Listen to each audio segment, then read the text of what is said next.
오늘은 홍익표 전 민주당 원내대표, 김성태 전 국민의힘 원내대표와 함께 깊이 있게 분석해 보겠습니다. 어서 오세요. 네, 안녕하세요. 어제 김건희 씨가 구속 뒤 두 번째 소환 조사를 받았습니다. 지난 14일 첫 조사 때와 마찬가지로 잘 모르겠다거나 기억이 안 난다면서 진술을 거부했는데요. 내일 3차 소환 조사에는 불출석할 것으로 보입니다. 특검 브리핑 들어보시죠. 특검은 오늘 오후 건진법사 등 청탁 의혹 사건과 관련하여 건진법사 전성배 씨에 대하여 구속영장을 청구하였습니다. 또한 오늘 오전 서울 양평고속도로 노선 변경 의혹 사건 관련하여 증거 은닉 혐의로 설계 용역업체 및 그 직원들에 대한 압수수색을 진행하였습니다. 어제 관심을 모았던 집사, 법사와의 대질 조사는 없었습니다. 김건희 씨 이번에도 진술을 거부했고요. 내일 3차 소환 조사에 대해서는 건강상의 이유로 불출석한다고 밝혔습니다. 자필로 불출석 사유서를 냈다고 해요.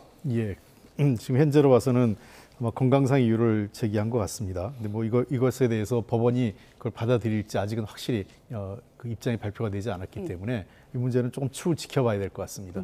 예.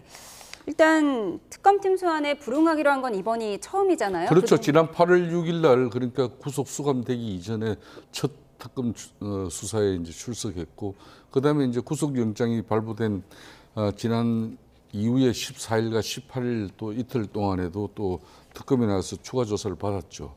이제는 뭐 이제 상당히 지금 현재 남부구치소에 소환 중이지만은 지금 이제 우울증 때문에 제대로 식사를 하지 못한다는 그런 이제 변론 측의 입장도 있고, 건강상의 이유로 이제 특검에 출석하지 못한다는 그 사유를 아마 적시한 것 같아요. 그러니까 지금까지 특검의 수사에는 성실히 임했지만은 이제 건강이 그만큼 악화돼서 특검 수사를 제대로 이제 망할 수 없는 그런 처지다, 그런 입장입니다.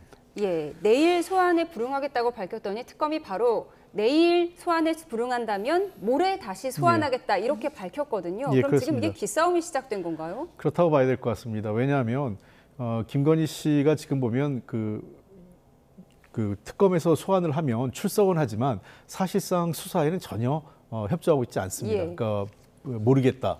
기억이 나지 않는다. 아니면 아예 진술을 거부하는 것으로 일관하고 있기 때문에, 물론 이것은 우리 뭐 그 형사소송법상에 피의자의 그 진술 거부권은 있기 때문에 피의자의 권리 중에 하나에 포함되지만, 그래도 뭐 출석조차 하지 않은 윤 전 대통령과는 좀 다르다, 뭐 이런 다른 평가죠? 케이스죠. 예, 그러니까 윤 대통령은 아예 그 수사 자체를 거부하는 거고, 그 김건희 씨 같은 경우는 수사 출석은 하지만 진술은 거부하는 형태의 전략을 쓰고 있습니다. 물론 우리 형사소송법에 그 묵비권 또는 진술 거부권을 행사했을 경우에는 통상적으로 법원에서 판결을 양형 구형할 때 불리하게 작용하는 것이 일반적입니다. 그러니까 본인의 법적 불리함을 감수하고도 진술 거부하는 것은 뭐 몇 가지 어떤 이유인지 모르겠습니다만, 통상적으로 이 경우에는 첫째는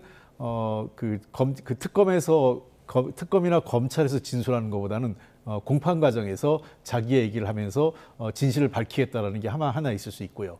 두 번째는 현재 검찰이 가지고 있는 내용이 무언지를 모르는 상황에서 자칫 잘못하게서 진술할 경우에 자기에게 불리할 수 있다, 이런 판단하에서 현재로서는 김건희 씨 입장에서는 진술 거부권을 활용을 하고 있는 것 같습니다. 그래서 검찰 입장에서는 사실상 지금까지 두 번 출석을 했지만 출석한 것 자체가 형식적인 출석일 뿐이지 수사에는 하나도 협조하지 않았거든요. 그런 측면에서 아마 받아들인다 하더라도 그 다음에 일정에 대해서는 곧바로 그 신병의 이유를 대고는 있지만 그 신병 자체가 출석 자체를 거의 불가능할 정도의 어떤 병 상태는 아니다, 이렇게 보고 있는 것 같습니다. 예, 이런 가운데 특검이 건진법사 전성배 씨에 대해서 구속영장을 청구했는데요.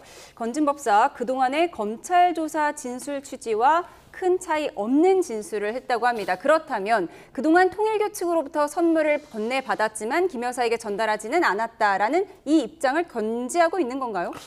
그대로 이제 뭐 건진 법사 입장에서는 특검 수사가 이렇게 이제 진행된 상황에서도 기존의 입장은 이제 변경하지 않고 있는 걸로 알고 있어요. 그렇기 때문에 이제 특검 입장에서도 이제 전성배 씨에 대해 건진법사에 대해서 이제 구속영장 청구를 오늘 공식적으로 이제 입장을 밝혔죠. 예. 즉 그 말은 사실상 건진법사 입장에서는 김건희 여사와 관련한 그런 연결고리에서 별로 특검 수사에 협조하지 않았다는 그런 방증이 되기도 하겠죠. 예.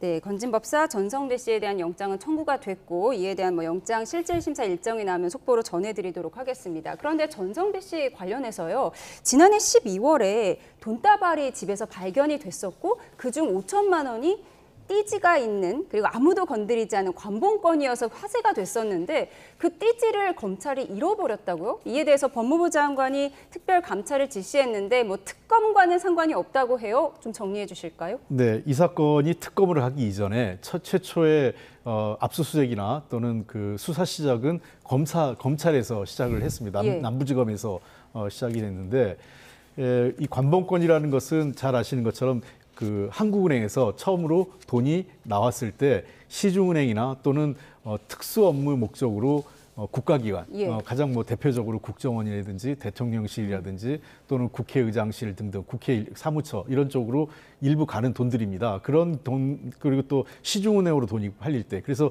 목적에 따라서 띠지라는 것을 붙입니다. 그래서 띠지는 굉장히 증거로서 매우 유력한 자료입니다. 그러니까 돈이 띠지를 500만 원 그 단위로 예. 그 돈을 묶어서 그걸 또 전체를 그 덩어리 큰 덩어리 하나 묶어서 그것이 그 비닐봉지에 포장된 게 한 덩어리가 5천만 원으로 지금 얘기가 되고 있거든요. 일반인들은 전혀 건드릴 수 없는 돈이잖아요. 그렇습니다. 일반인은 저 돈을 받을 수가 없습니다. 왜냐하면 예. 저게 받는 기관 자체가 아까 말씀드렸지만 주요 국가기관 또는 정보기관 그리고 그 한국 시중은행, 시중은행에 직접 가기 때문에 시중은행에서 거기서 돈을 해서 예를 들면 신한은행이 돈을 받으면요. 그 띠지를 한국은행에서 찍힌 띠지를 관본권 띠지를 풀르고 신한은행 띠지를 붙이는 거죠. 그렇게 해서 일반인들은 그 띠지가 붙었을 경우에는 신한은행이면 신한은행, 농협이면 농협은행, 자기가 거래하는 은행에 띠지가 있는 그 돈을 받게 되는데 이 경우에 매우 중요한 저 띠지가 있을 경우에 어떤 기관으로부터 그 한국은행에서 누가 언제 어디로 보냈는지를 특정할 수 있는데 매우 중요한 증거 자료를 그 분실함으로 인해서 수사에 상당한 난행을 초래했습니다. 예. 그래서 이 문제는 법무부 장관 입장에서는 매우 중대한 감찰 사유라고 판단해서 감찰 지시를 직접 내린 것 같습니다. 예, 검찰이 관본권 띠지를 잃어버렸다. 상당히 이례적인 상황인 것 같은데요. 감찰 조사 결과가 나오면 또 전해드리도록 하겠습니다. 이런 가운데 민주당 박용진 전 의원은 김건희 씨가 안가로 사람들을 불러서 사적 이익을 취했을 가능성이 높다고 주장했는데요. 여야 목소리 듣고 오시죠. 서희건설 회장을 불러서 2차례 만났다. 이유는 마음이 괴로워 성경 이야기를 듣고 싶다며 부른 건데 이걸 왜 굳이 안가에서 만나라고 했을까요? 그럼 교회를 갔었어야지. 성당에 가시거나. 대통령의 안전 그리고 비밀성 그리고 어떤 휴식 이런 것들을 위해서 안가를 사용할 수가 있다라는 정도로는 다들 이해를 하고 있는데 여기서의 주어는 대통령이에요.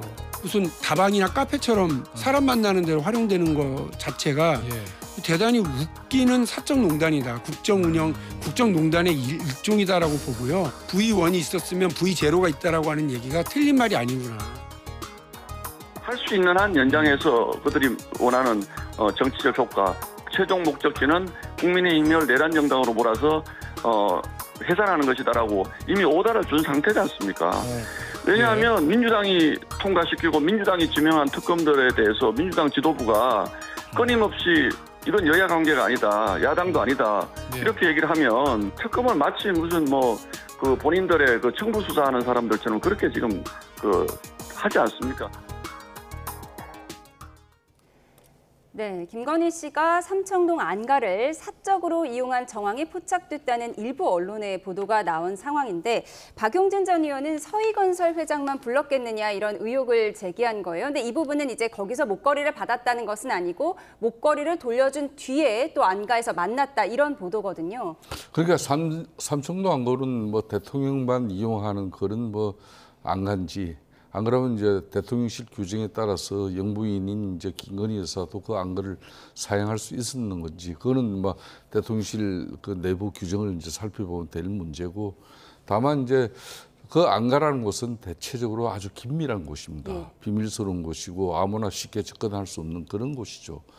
그런 곳에서 서희건설 이봉관 회장을 만나서 본인이 이제 뭐 정신적으로 어려운 그런 신경을 토로하고 그런 마음이 측면에서 괴로워서 이제 성경 이야기를 듣고 싶었다라는 그런 이제 진술입니다.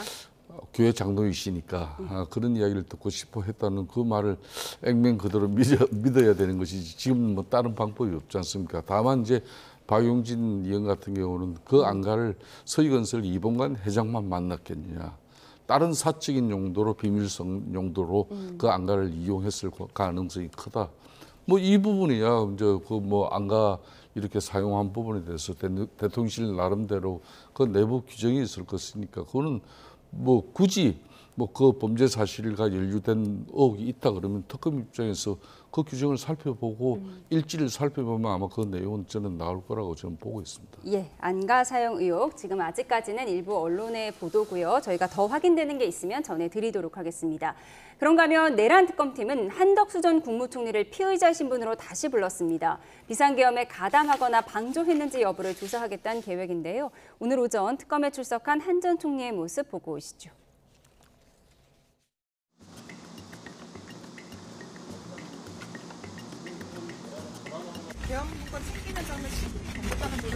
고생 많으십니다. 계엄 선포 측과 추경호 의원과 어떤 내용으로 통화하셨습니까?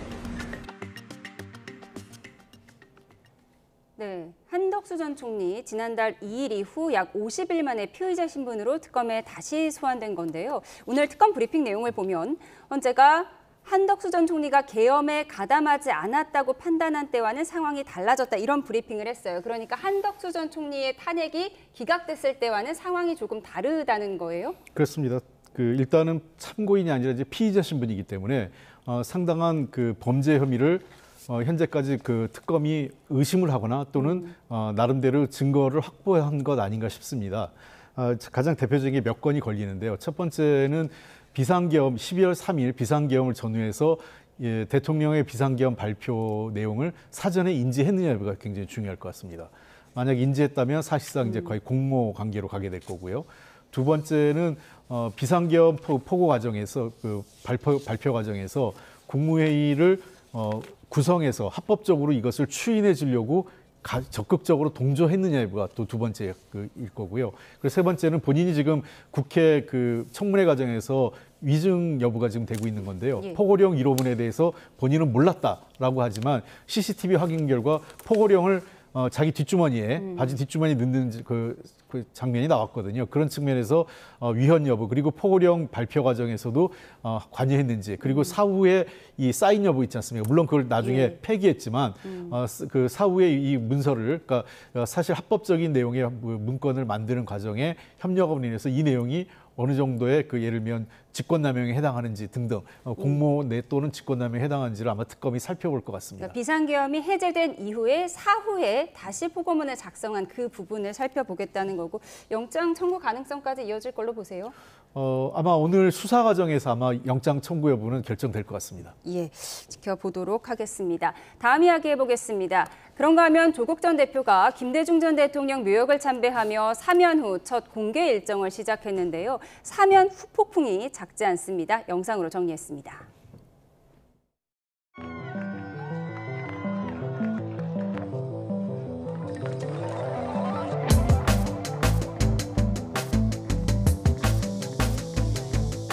국민의 힘을 지금보다 반 이상 줄여야 된다. 저는 뭐 마음 같아서는 0이 돼야 된다 생각합니다.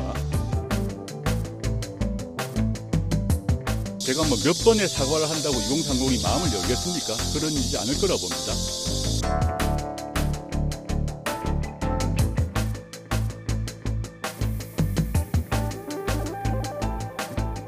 정치적인 분야에 대한 사면에 있어서는 늘 참 많이 갈렸습니다. 정치인은 필요하면 10번, 20번도 사과하고 마음을 풀고 민심을 돌리기 위해서 노력해야죠.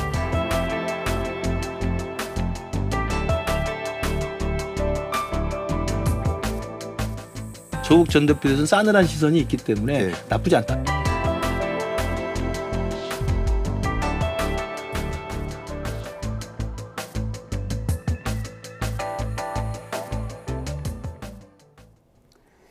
네, 조국 전 대표 어제 고 김대중 전 대통령 묘역을 참배한 이 자리에서 국민의힘을 향한 강한 비판을 쏟아냈습니다. 마음 같아서는 의석을 0석으로 만들어야 한다 이런 얘기까지 했는데요. 어떻게 보셨습니까? 그러니까 이제 이재명 대통령의 특별 사면위에서 이제 구치소에서 나온 이후에 첫 일성이 이재명 대통령에게 감사하다는 것이고, 그다음 그런 내란 세력 척결에 자신의 모든 정치력을 다 걸겠다.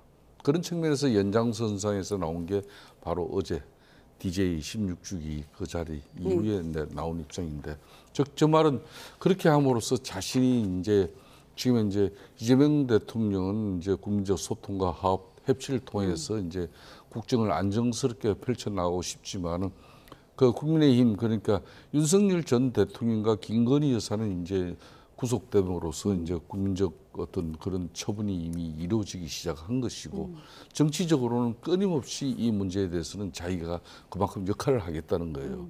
그러니까 본인이 자진해서 내년 이제 6.3 그런 지방정부 선거 때 지방정부, 그러니까 강력단체장 후보로 출마할 수도 있는 것이고, 안 그러면 이재명 대통령 선거구였던 인천 계양구를 비롯해 가지고 안산 뭐 그리고 몇 개 이제 정치인, 그러니까 국회의원 보궐선거도 내년 6.3 그 지방선거일 때 같이 치러지거든요. 그러니까 어떤 경우든 자신은 정치적으로 제기하고 국민의 심판을 받겠다. 그 길이 내란 세력 척결에 자기가 앞장서는 길이다, 이런 거거든요. 그렇게 함으로써 저게 지금 요 근래 이제 이재명 대통령의 국정 운영 지지율과 민주당 지지율이 이렇게 동시에 뭐 떨어지고 상대적으로 국민의 지지율이 이렇게 높아지는 것은 국민의힘 지지가 뭐 그동안 국민의힘이 전당대회를 통해서 크게 뭐 달라져서 국민들로부터 좋은 어떤 그런 신뢰를 평가를 받아서 높아지는 거 아니에요. 반사이익인데. 예. 즉 그 말은 그 이재명 대통령의 8.15 광복절 특별 사면, 조국, 윤미향 이런 사람들에서 특별 사면이 국민 상식이나 눈높이에 맞지 않은 특별 사면이 있다. 그렇다면은 본인이 좀 자숙하고 겸손할 줄 알아야 되는데, 겸손하지 못한 조국의 그런 뭐 정치 전면에 나서면서, 그러니까 지금 뭐 된장찌개 그 뭐 해프닝도 그런 거 아니에요. 그 SNS가 뭐가 그렇게 급합니까? 저분이 지금 상당히 지금 마음이 급해요. 조급하고 하급하고. 저는 그럴 이유가 없는데. 어제 조국 전 대표 메시지를 정리하면 이제 첫 번째가 국민의힘을 향한 공세였고요. 이제 두 번째가 대통령 지지율 하락에 대해서 나의 책임이 전부는 아니고 n분의 1이다라고 얘기를 했고요. 또 내가 사과 몇 번 한다고 2030이 마음을 열겠냐. 근데 바로 이 부분이 조금 논란이 되는 것 같습니다. 민주당 내부에서도 정치인이 사과를 여러 차례라도 해야지 몇 번 한다고 2030 마음을 열겠냐. 이 멘트는 적절하지 못했다라는 평가도 나와요. 제가 하나하나 좀 다 따져봤더니, 우선 첫 번째가 국민의힘 앞으로 원래 조국 혁신당이 쇄빙선 역할을 한다고 그랬지 않습니까? 이제는 윤석열 정권이 무너졌기 때문에 그걸 넘어서서 국민의힘을 넘어서는 야당, 그러니까 제1야당을 목표로 영남권, PK를 비롯한 영남권과 강원, 수도권 등등에서 적극적으로 뛰겠다, 이런 계획인 것 같고요.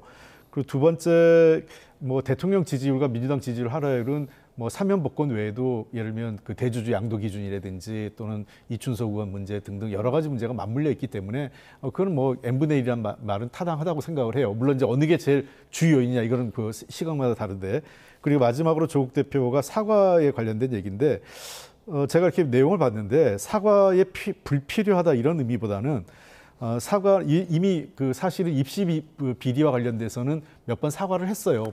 자신이 잘못한 부주의한 면이 있다고. 그래서 자기가 더 이상 말로 하는 것보다 뭔가 행동으로 이것을 보여줘야만 그 세대에서 2030 세대에서 이해를 구하지 않겠느냐, 이런 측면에서 사과 무용론, 불필요론 이야기보다는 사과를 넘어서는 뭔가 진정성 있는 행동이 따라야 되는 거 아니냐, 그런 의미로 저는 읽었습니다. 예, 진정성 있는 사과가 좀 더 있었으면 좋겠다라는 아쉬움을 주셨습니다. 그런가 하면 조금 전 속보로 들어온 내용을 보면 이재명 대통령의 최측근인 김용전 민주연구원 부원장, 대법원이 보석 청구를 인용을 했어요. 그동안 이제 민주당 전현희 최고위원 등이 이제 이재명 대통령 측근이라는 이유로 정치적 박해를 받은 사람들이 우리 곁으로 돌아와야 한다, 이런 주장을 한 뒤에 나온 결론이라서 좀 주목이 되는데요. 어떻게 보셨습니까? 그러니까 이제 뭐 사법계에서 하여튼 뭐 이재명 대통령 측근 인사들이 8.15 광복 사면의 혜택은 보지 못했지만은 어떤 사법 영역에서 그러니까 이제 이신구금돼 있는 사람들은 이제 이런저런 구실로 다 나올 수밖에 없어요. 그러면 이제 김용 나왔다 그러면 이제 앞으로 이하영 부지사 남은 거 아니겠습니까? 뭐 그런 측면에서 지금까지 이제 민주당 정치인들이 정치적 탄압 보복에 의해서 이런 검찰의 오남용 수사로서 피해를 입은 사람들로 규정짓고 그렇게 해서 강제적으로 구금돼 있는 이런 사람들은 쉽게 말하면 자유의 몸을 만들어줘야 된다. 그게 이제 이재명 대통령 당선의 의미다. 이런 식으로 확대 해석하는 것은 대단히 지금 위험한데 이걸 하여튼 어떤 행태로든지 지금 현재 사법부에서도 일정 부분 그 영향을 받고 있다는 사실은 앞으로 대한민국의 법치 체계가 근본적으로 잘 지금 지켜지고 유지되어질 수 있는지 그런 큰 혼란한 그 심정을 저는 가져봅니다. 저는 뭐 이렇게 확대 해석할 필요는 없고요. 이게 뭐 사면복권이 아니라 보석이기 때문에 예. 보석은 이미 김용 그 부원장 같은 경우에는 1심, 2심에서 다 보석을 받았었어요. 그러다가 2심에서는 실형 선고가 나면서 법정 구속을 했던 거거든요. 네. 그래서 3심 앞두고 보석을 받은 거기 때문에 3심 최종 확정이 되면 다시 구속될 수밖에 그러니까 이제는 이제 정식으로 형기를 살 수밖에 없는 상황이 되기 때문에 지금 보석으로 나왔다고 해서 무슨 특혜가 아니라 아마 3심을 앞두고 여러 가지 본인의 방어권 정도를 보장해 준 정도의 조치라고 법원의 조치라고 이해됩니다. 예, 아직 2심 판결 중이기 때문에 2심 판결까지 났고요. 예. 3심을 그래서 앞두고 사면 대상은 아니고 그렇습니다. 지금 그 앞서서 보석이 나온 것은 그렇게 확대 해석할 필요는 없다라는 말씀을 주셨습니다. 이런 가운데 조국 전 대표가 SNS에 올린 된장찌개 영상을 둘러싸고 갑론을박이 계속되고 있는데요. 한번 정리해 보겠습니다. 조국 전 대표가 올린 이 된장찌개 영상, 강남의 한 미슐랭 고깃집의 후식 메뉴인 것으로 알려지면서 야권에서 비판이 나왔죠. 박정훈 국민의힘 의원은 SNS에 왜 비싼 소고기 먹고 된장찌개 사진만 올렸냐며 검소하게 된장찌개 먹는 사람으로 서민 코스프레한 것 아니냐. 김근식 최고위원 후보도 최고급 한우 먹고도 서민적인 가족 식사로 위장하는 게 조국다운 것이라며 참 변하지 않는 조국이라고 비꼬았습니다. 이에 대해 조국혁신당 이렇게 엄호에 나섰는데요. 들어보시죠. 아니 가족 식사 한다고 그랬지 된장찌개만 먹었다고 안 그러셨잖아요. 그리고 조국 대표님 워낙 고기를 좋아해요. 네, 고기 먹고 왜 된장찌개만 올리냐, 위선이다. 이건 야당의 주장이고요. 조국이 조국했다. 야당의 비판에 대해서 조국혁신당에서는 우리가 언제 된장찌개만 먹었냐 이렇게 엄호에 나섰다는 점 한번 정리를 해드렸습니다. 다음 주제 살펴보겠습니다. 국민의힘 전당대회가 사흘 앞으로 다가왔는데요. 한국사 강사 출신 전한길 씨가 연좌 농성 중인 김문수 후보를 찾아 눈길을 끌었는데요. 장동혁 후보를 지지한다고 했던 전한길 씨 이런 해명을 내놓았습니다. 보시죠.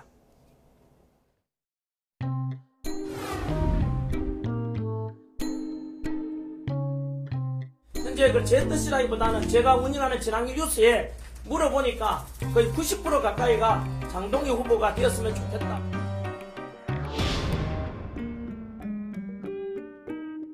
어떻게 전환길이 거기에 어떻게 끼어듭니까? 저로서는 유튜버들이 뭐 그렇게 이야기한다는 것에 대해서 상당히 의외로 생각하고 있습니다. 뭐 광화문에서 싸울 때나 모든 걸 알고 있으면서 그저 몇 마디 말에 그 혓바닥에 놀아나는 이런 판단은 옳지 않다.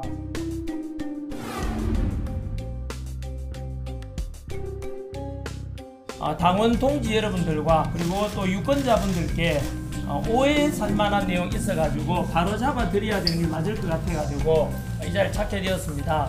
장동혁을 지지하냐라고 하는데 유튜브들에 대해 올라온 의견을 제가 말했을 뿐입니다. 제 개인 의견이 아니고요. 제 자그마한 부탁 하나 있는데요. 다가올 8월 20일 전당대회 우리 청주에서 있습니다. 그때는 저도 좀 들어가게 좀 해주십시오. 뭐 어떤 제가 답할 성질은 아니었습니다. 네, 전당대회 출입금지 조처가 된 전한길 씨, 어제 김문수 후보를 찾아가서 그동안 자기가 장동혁 후보 지지했다고 한 건 오해라면서 다음에 전당대회에 꼭 들어가게 해달라 이렇게 호소를 했습니다. 갭년 찍어서 사실상 김문수 후보가 요 근래 가끔 뭐 여론조사에서 지금 뭐 유력한 후보로 나오는 게 사실이잖아요. 근데 이제 지금 전한길 씨 같은 경우는 지난번에는 장동혁 후보가 이렇게 막 천정부지로 치고 오르는 그런 분위기였어요. 거기에 본인도 편성해가지고 전한길 뉴스에서 이렇게 많은 시청자들 90%가 이제 장동혁을 지지해달라고 했다. 그래서 자기가 이걸 어떻게 밝히지 않을 수 없다. 그건 바로 저 앞에 면전에서 행간문 앞에서 그 이야기를 했어요. 그래놓고 지금 본인이 개념 쫓고 좀 그러니까 이제 김문수 후보를 찾아갔으면 아유 지난번 제가 한 발언은 좀 경솔했습니다. 이렇게 솔직담백하게 이야기하는 것이 좋은데 지금 김문수는 후보지 무슨 지금 현재 비대위원장도 아니잖아요. 본인의 전당대회 뭐 이런 행사에 출입 금지 그걸 내린 것은 비대위원장이에요. 김문수 후보가 그 전당대회 출입 금지 결정을 내린 사람이 아니거든요. 그러니까 저런 부분에 대해서 참 저런 분이 이제 이번 전당대회에 이렇게 계속해서 언론에 이렇게 스포트라이트를 받으려고 그러고 언론에 또 중심에 서려고 하는 저런 모습은 저는 앞으로 어떤 정치를 본인이 배워 나가면서 이 보수의 가치와 또 보수 정치의 어떤 그런 본인이 경험을 이제 현실화하려고 하는지 모르지만은 너무 좀 저는 저런 부분이 참 맞질 않아요. 예, 안타까운 마음을 전해주셨는데 이런 가운데 밤샘 농성 중인 김문수 후보 속옷 차림으로 노숙하는 모습까지 포착이 됐는데 부끄러운 막장 속옷쇼라며 민주당의 공격 대상이 되고 있습니다. 화면으로 보시죠. 특검의 당사 압수수색에 반발하며 무기한 농성을 하고 있는 김문수 후보, 밤에 자는 모습까지 라이브 방송 등으로 여과 없이 노출되면서 옷차림이 공격 대상이 된 겁니다. 민주당 반응 들어보시죠. 화면 한번 잠깐 띄워주시죠. 김문수의 빤스 농성, 대국민 성희롱입니다. 국민들께서 이런 장면까지 봐야 되겠습니까? 지금 국민의힘엔 빤스 바람이 휘몰아치고 있습니다. 국민의힘은 전당대회 중 특검이 빈집 처리하듯 압수수색에 나섰다며 본회의도 전당대회 뒤로 미뤄달라고 요청했는데요. 민주당이 송 비대위원장의 이 요청은 받아들여서 전당대회 당일인 22일에는 본회의를 열지 않기로 조정했습니다. 앞선 오늘 아침 발언을 먼저 듣고 오겠습니다. 우리 당 합동연설회 중에 중앙당사로 빈집 처리하듯이 압수수색을 들이닥친 특검이나 전당대회 하루 전날에 악법 처리 본회의를 열겠다는 여당이나 왜 이토록 야당의 전당대회를 방해하지 못해 안달인지 모르겠습니다. 이에 우리 국민의힘은 우원식 국회의장께 공식적으로 요청드립니다. 본회의 일정을 국민의힘 전당대회 뒤로 연기할 것을 요청합니다. 네, 김문수 후보 측에서는 직접 올린 사진은 아니라고 밝혔는데 지금 특검 압수수색을 막기 위해 밤샘 농성 중인 상황에서 지금 속옷 차림 논란과 운동 영상만 남았다 이런 비판도 나옵니다. 예, 저도 그 일부 언론에서 나온 그 운동하는 거 몇 번 봤어요. 근데 글쎄 왜 저런 것까지 올리느냐. 아까 우리 그 김성태 대표님께서 식사 괜히 그 밥 먹는 거 유튜브에 올려서 논란만 만들었다 이런 것처럼 동일한 기준입니다. 그러니까 굳이 저거 속옷바람으로 있는 것, 그다음에 운동하는 모습을 올릴 이유가 뭐가 있겠습니까? 그러니까 운동 영상은 스스로 올린 거고 예. 그 속옷 차림 영상은 어디서 노출됐는지는 잘 모르겠다고 밝혔습니다. 근데 아까 YTN 보면 김문수 TV라고 돼 있어서 운동 영상이랑 이제 자는 영상에 김문수 TV가 출처고요. 그래서 어쨌든 그 저거는 옆에 있는 김문수 후보가 있으면 그 옆에 동행하고 있는 보좌진이나 또는 당직자들이 있을 거예요.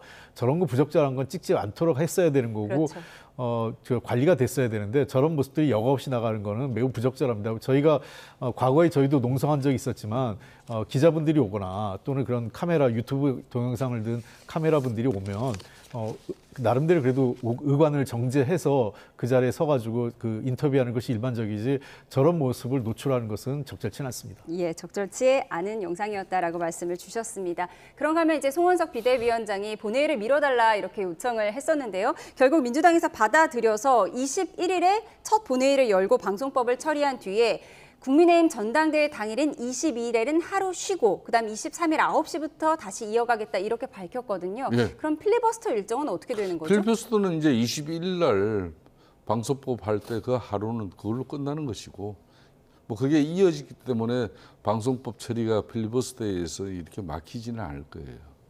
그렇기 때문에 그리고 좀 전에 그 민주당 최고위원회에서 그 김문수 후보의 그런 뭐 농성 현장에 대한 뭐 좀 눈에 거슬리는 그런 뭐 부분에 한 면이 있다 하더라도 빤스가 뭡니까? 펜치라 그러든지 속옷으로 순화하도록 속옷으로 하겠습니다. 하든지 예? 참 저분들도 저렇게 원색적인 표현으로 가지고 예. 네. 그 민주당에서 한 표현을 우리가 속옷으로 순화하도록 하고요. 네, 오늘 말씀 여기까지 듣겠습니다. 지금까지 정치원 홍익표 전 민주당 원내대표, 김성태 전 국민의힘 원내대표와 함께했습니다. 고맙습니다.